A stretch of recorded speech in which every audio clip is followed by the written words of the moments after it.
Among all the countries of Europe, it is with those of the Scandinavian north and with Holland that we in Britain are most nearly connected by blood, by religion, and by similarity of ideas and habits. Yet most of us in this country have very scant knowledge of the history of Denmark, Sweden, Norway, and Iceland.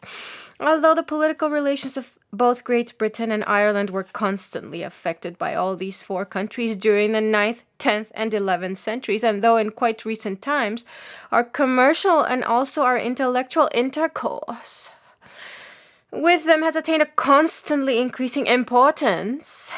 Accordingly, the appearance of a new sketch of their history, brief, but perhaps all the more likely to be generally read because it is brief, deserves a welcome.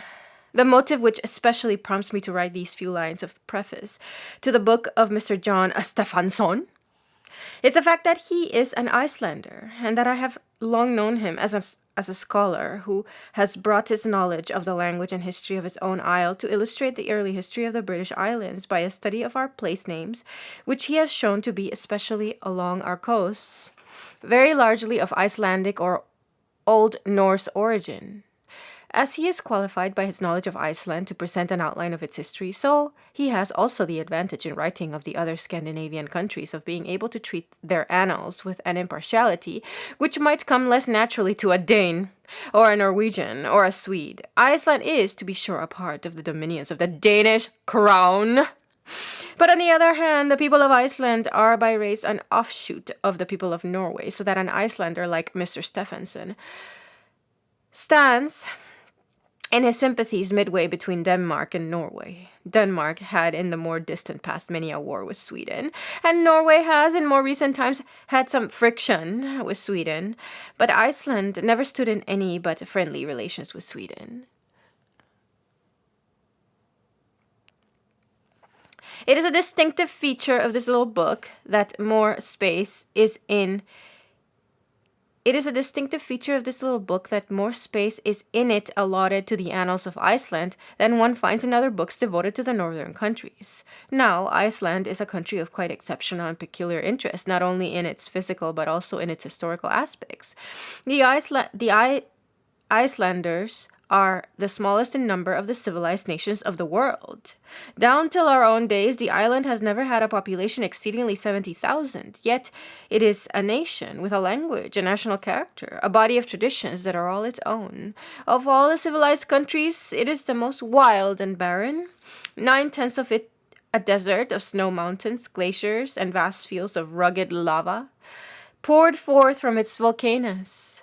Yet the people of this remote isle, placed in an inhospitable Arctic wilderness, cut off from the nearest parts of Europe by a stormy sea, is, as has been from the beginning of its national life, more than 1,000 years ago, an intellectually cultivated people, which has produced a literature both in prose and in poetry, that stands among the primitive literatures next after that of ancient Greece.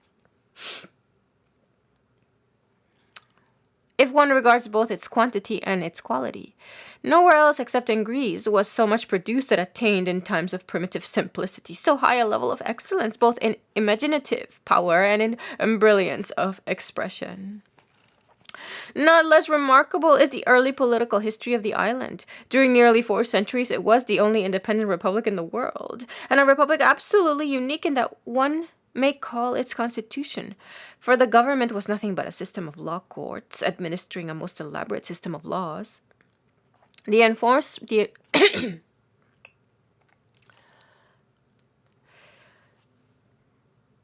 enforcement of which was for the most part left to those who were parties to the lawsuits. In our own time, Iceland has for the student of political institutions a new interest, after many years of a bloodless constitutional struggle between its people and the Danish crown. Denmark conceded to Iceland a local legislature and an autonomy under the legislator, which has greatly improved the relations between the two countries and furnished another argument to those who hold that peace and progress are best secured by the application of principles of liberty and self-government. It is much to be desired that the Russian government should appreciate the value of these principles in its dealings with Finland. As regards that much larger part of Mr. Stefansson's book, which relates to the Scandinavian countries of the mainland, it is enough to call attention in a very few words to the interest which their most recent history has for us, since I cannot attempt to enter. It is enough to call attention in a very few words to the interest which their most recent history has for us, since I cannot attempt to enter into those more distant centuries which are illustrated by the great names of Norse, Danish, and Swedish kings, from Olaf Tryggvason of Norway and Knut of Denmark and England, down to Gustavus Adolphus and Charles the 12th of Sweden. In our time, Denmark has become a perfectly constitutional state.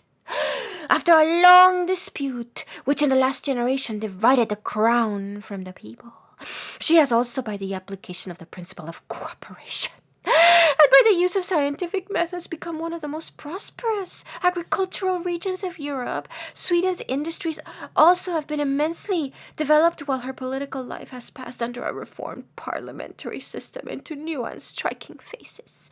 Both these countries have been adorned by brilliant poets and novelists, as well as by scientific investigators of the first rank. The history of all the northern countries deserves far more attention from Englishmen than it has hitherto received.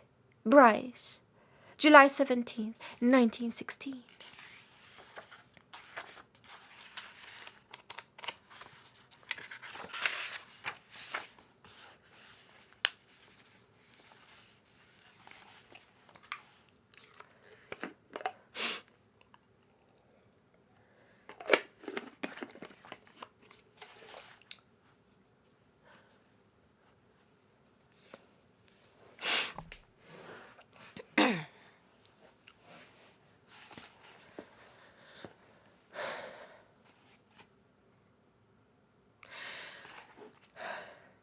It has often been stated that Denmark, Sweden, and Norway come late into European history and are factors of little importance for the balance of power. Yet we find that at the dawn of their history in the 9th and 10th centuries, the Scandinavian peoples exercised a deep and lasting influence on Western and Eastern Europe.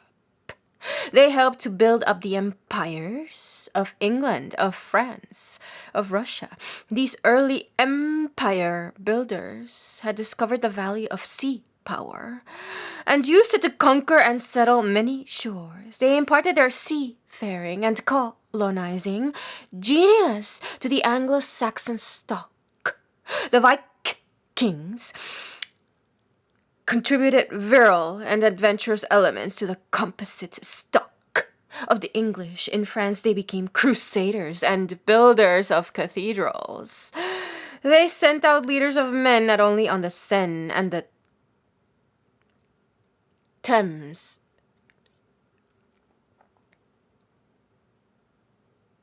but also on the Dnieper. They gave Russia her name and governed her, few though they were in number. They broke the Mongolian yoke. Rurik's last descendant died as Tsar in 1598. The Anglo-Scandinavian Empire of Knut the Great was short-lived, but the Scandinavian mind clung to it with tenacity. Harald Hardrada of Norway, Saint Knut of Denmark, tried to revive it. Even as late as the middle of the 14th century, Valdemar Atterdag negotiated with France about his claims to the English crown and planned the conquest of England. It has remained a dream which can only be realized if the Scandinavian kingdoms should enter a federated British Empire for their own safety and security. Though the smallest in extent of the three Scandinavian kingdoms, Denmark was the most powerful of them during the early Middle Ages. At the time of Valdemar's, she held the hegemony of the north. She held sway over the Wends and the Estonians on the shores of the Baltic, but soon the naval and commercial domination of the northern seas by the Hanseatic cities ousted all competitors. The Baltic Empire of Denmark crumbled easily. Through civil feuds, she sank into disorder and degradation and seemed to be on the verge of sharing the fate of Poland. Valdemar Atterdag restored her to her pristine state. It was his daughter Margaret who brought about the first union between the three kingdoms of the north. Her contemporaries greatly marveled at the strength and wisdom of the woman who accomplished what men had in vain striven to do. But it was only a dynastic union, not a union of the three peoples. Denmark continued to be the predominating power and rule the two other countries in her own interest. This was contrary to the stipulations of the Kalmar Union drafted at Kalmar 1397 by nobles representing the three kingdoms, according to which they were all to be on equal footing, while each of them was to retain her independence as a sovereign state. As a symbol of this union, Margaret's grandnephew was crowned with the triple crown of the three kingdoms at Kalmar in 1397, a coronation in any of the three capitals of Denmark, Norway, or Sweden would have been a breach of their status of equality. This was the theory, but in practice the union worked far otherwise. Margaret, desirous of curbing the power of the nobles, never promulgated the terms of the Kalmar Union. Danes held office in Sweden and in Norway contrary to the stipulations of the union. The national spirit of the Swedes rose against the Danish yoke. Norway lacked leaders. The flower of her nobles had been killed off in civil wars and in blood feuds. The union between Denmark and Sweden gradually broke up, though it lasted nominally till 1523. The Vasa dynasty ascended the Swedish throne. They raised Sweden to the highest pinnacle of power which has been reached by any of the three sister nations. In a series of fratricidal wars, Denmark and Sweden struggled for supremacy in the north. Denmark aimed at the dominion of the adjoining seas, the Baltic, the North Sea, the Polar Sea. She insisted that all foreign men of war should dip their topsails in her seas. She emblazoned the three crowns in her arms as a symbol of her supremacy. She exacted customs duties not only in the Sound, but also for ships rounding the North Cape. This finally led to the Swedish seizure of the Sound provinces, Scania, Halland, Blekinge, Holland, which desired that the northern Dardanelles should not belong to one power, supported the two rival powers against each other. In the course of half a century, these fertile provinces became thoroughly denationalized and wholly Swedish.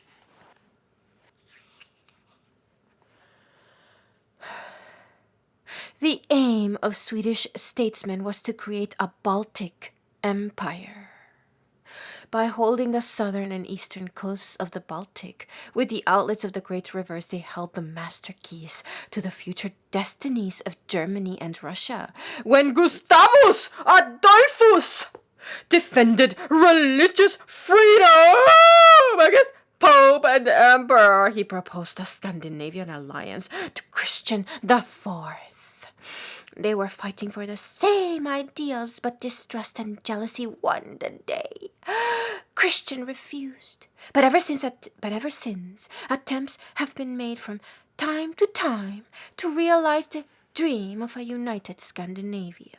In the latter half of the 17th century, Griffenfeld and Gyllenstierna, a great Danish and a great Swedish statesman, both saw that the invincible Swedish army and the splendid Danish navy united would enable their countries to act the part of a great power in Europe. Unfortunately, Denmark in the 18th century was secretly leagued with Russia against Sweden, and England systematically made use of the hostility of these two powers to Sweden. To counter poised the influence of France in the Baltic, where she had important interests. Again, at the time of the North American War of Independence, Denmark and Sweden drew nearer to each other.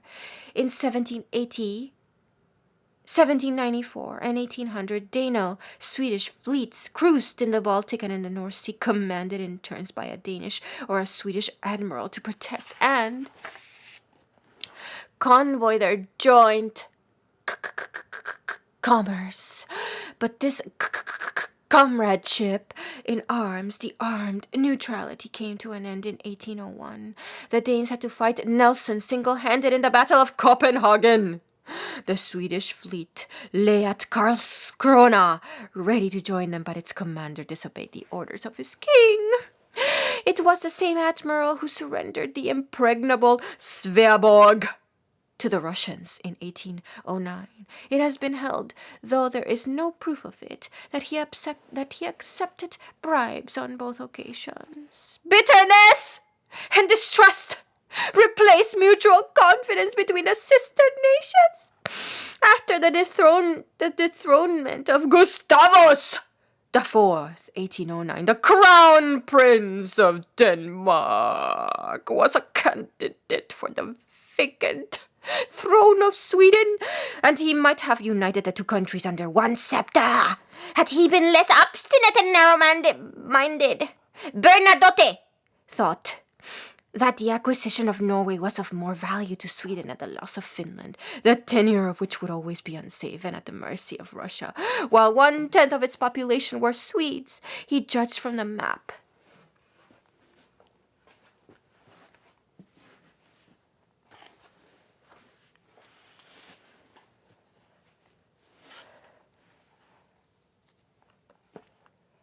the two nations inhabiting the same peninsula were joined together, 1814 to 1905, and during that time the changes that took place were mainly in the direction of differentiation from each other.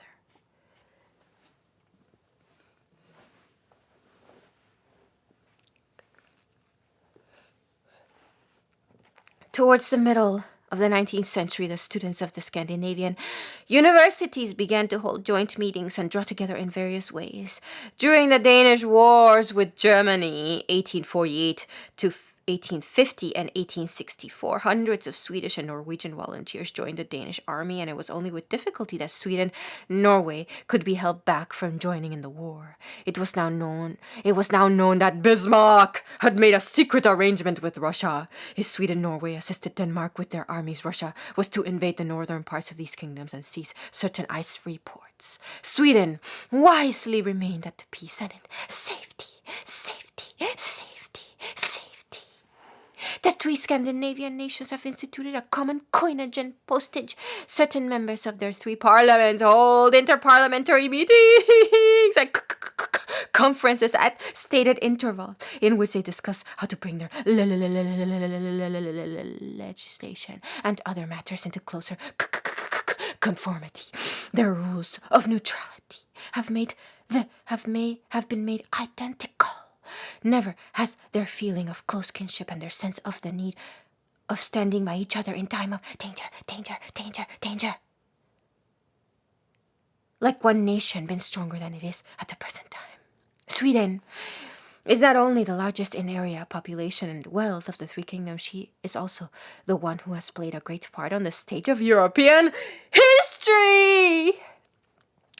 No other country in the world has had a succession of hero kings, one after the other, as she has. Gustavus Adolphus and Charles XII dazzled their contemporaries even more than or as much as Napoleon. Charles X, in a reign lasting only 6 years, filled the pages of history with heroic deeds. Charles IX and Gustavus Vasa laid the foundations of the greatness of Sweden as the leading Protestant power in Europe. Gustavus III saved his country from the fate of Poland and almost single-handed carried through a revolution. Almost single-handed carried through a revolution without shedding one drop of blood. Sweden had been governed by parliamentary majorities without honor and without patriotism. The highest bidder! The Russian or the French ambassador could have their votes, and bribery was thoroughly systematized, a regular source of income. To such degradation as Swedish nobles come.